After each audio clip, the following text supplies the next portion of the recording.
আসসালামু আলাইকুম প্রিয় শিক্ষার্থীরা, আজকের এই ক্লাসে আমি তৃতীয় শ্রেণীর প্রাথমিক বিজ্ঞান এ বইয়ের ৬৪ নম্বর পৃষ্ঠার কাজ দুটি আলোচনা করব। শিক্ষার্থীরা ৬৪ নম্বর পৃষ্ঠারে দেখো কাজ দেওয়া আছে, বল বস্তুর আকৃতি পরিবর্তন করে এমন কিছু উদাহরণ দৈনন্দিন জীবন থেকে খুঁজে বের করো। শিক্ষার্থীরা প্রথমেই আমরা এই অংশটুকু দেখে নেই। বল বস্তুর আকৃতি পরিবর্তন করে এমন কিছু উদাহরণ আমরা দেখে নেই। বল প্রয়োগের ফলে বস্তুর আকৃতির পরিবর্তন ঘটে। নিচে কিছু উদাহরণ দেওয়া হলো। ১. কাদামাটি। ধাক্কা, চাপ বা টান দিলে আমরা কাদামাটিকে নতুন আকৃতি দিতে পারি, যেমন মাটির প্লেট, গ্লাস ইত্যাদি। ২. রাবার। রাবারকে টেনে এর আকৃতি পরিবর্তন করতে পারি। ৩. প্লাস্টিকের স্কেল। প্লাস্টিকের স্কেল বাঁকালে এটি আকৃতি পরিবর্তন করে অনেকটা ধনুকের আকৃতির মতো হয়। ৪. কাগজের টুকরা। বল প্রয়োগ করে কাগজের টুকরো ভাঁজ করে বিমান, নৌকা, ফুলসহ বিভিন্ন আকৃতির খেলনা তৈরি করা যায়। ৫. লোহার তৈরি জিনিসপত্র। কামারের দোকানে গরম লোহার পাতের উপর যথেষ্ট পরিমাণ বল প্রয়োগ করে লোহার তৈরি জিনিসপত্র, যেমন ছুরি, কাঁচি, কোদাল, দা, কুড়াল। শিক্ষার্থীরা, এ পর্যায়ে আমরা ২ নম্বরটি দেখে নিই। এখানে বলা হয়েছে সহপাঠীদের সঙ্গে নিজের মতামত বিনিময় করি। আমরা যে আলোচনাটুকু করলাম এখান থেকে সহপাঠীদের সঙ্গে মতামত বিনিময় করতে হবে, কি জানলাম সেটা। তো শিক্ষার্থীরা, এই মতামত বিনিময়ে তোমরা তোমাদের সহপাঠীদের সঙ্গে নিজেই মতামত বিনিময় করে নেবে।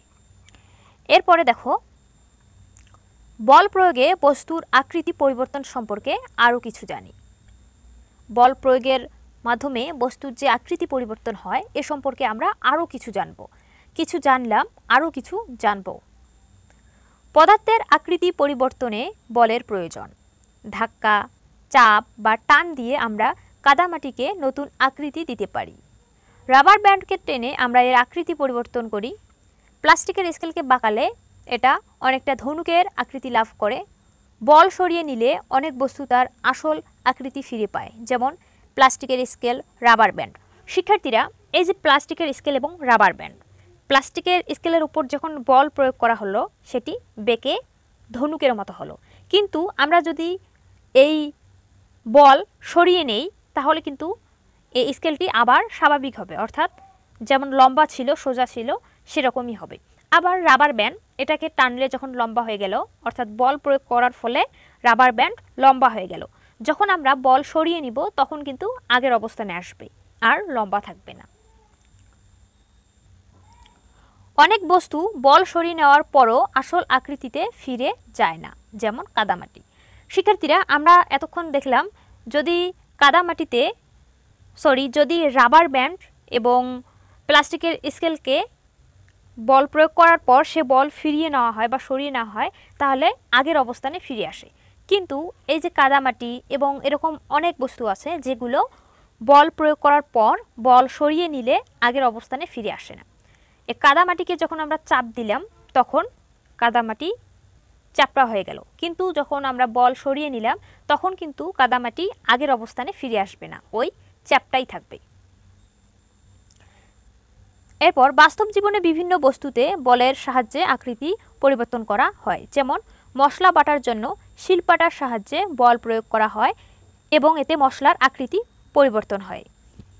মাটির তৈজসপত্র যেমন প্লেট, গ্লাস এবং কাঠের আসবাবপত্র তৈরিতে বলের প্রয়োজন। কামারের দোকানে গরম লোহার পাতের উপর যথেষ্ট পরিমাণ বল প্রয়োগ করে ছুরি, কাঁচি, কোদাল তৈরি করা হয়। সেতুর মতো কাঠামো তৈরি করার জন্য স্টিলের লম্বা পাতকে বল প্রয়োগের মাধ্যমে বাঁকানো হয়। ধাতব তারের উপর বল প্রয়োগ করে সেটি বাঁকিয়ে নানা রকম গয়না তৈরি করা যায়। বল প্রয়োগ করে কাগজের টুকরো ভাঁজ করে বিমান, নৌকা, ফুলসহ বিভিন্ন আকৃতি তৈরি করা যায়। তো শিক্ষার্থীরা, আমরা এই বল প্রয়োগের মাধ্যমে বস্তুর আকৃতি সম্পর্কে আরও বিস্তারিত জানলাম। তো আজকের ক্লাস এখানে শেষ করছি। পরবর্তী ক্লাসে আকার পরিবর্তনে বল, এই অংশগুলো আলোচনা করব।